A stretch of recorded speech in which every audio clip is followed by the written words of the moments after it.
Tales of corrupt officials abound, but it's rare to find a situation where police officers accuse their superiors of lining their own pockets at their workforce's expense. Still rarer to find this in communist China.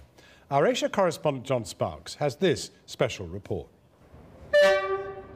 It takes a long time to travel to Shandong province, but in many ways, this place is at the center of everything. We'd come to hear a story about corruption in China, and the people who wanted to talk to us were policemen, members of one of the most powerful institutions in the land. We were picked up by two officers and whisked away in their squad car. It was the beginning of an extremely unusual encounter. What is it that you want to tell us? We've been complaining about our police chief. He's corrupt, but the government has done nothing to investigate him. It's ignored the complaints of several hundred officers.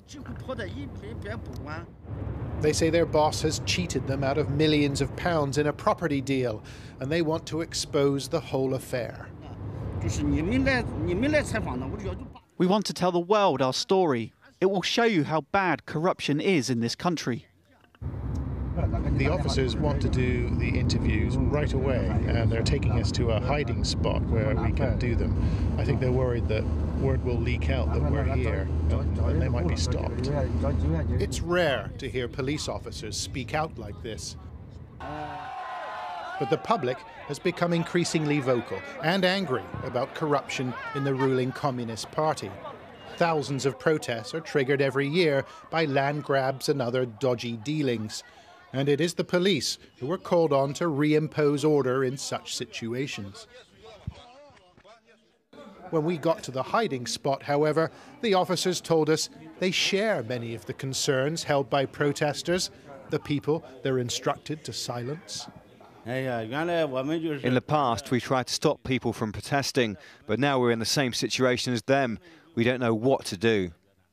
They told me they'd contributed money to a low-cost housing scheme for policemen, but just before they moved in, the police chief jacked up the price.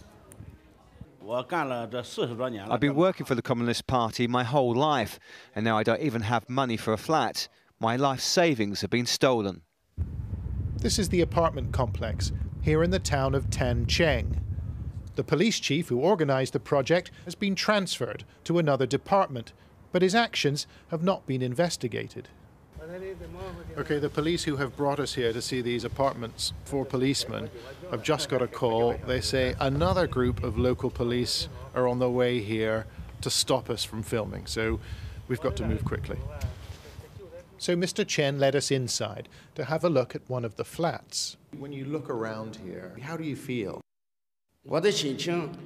I feel so angry about this. I've been everywhere to complain about it, to every level of government, and nobody's listening. Mr. Chen and his colleagues have been here 6 times to complain. It's called the Petitions Bureau in the capital, Beijing, the last avenue open to those with grievances against the state.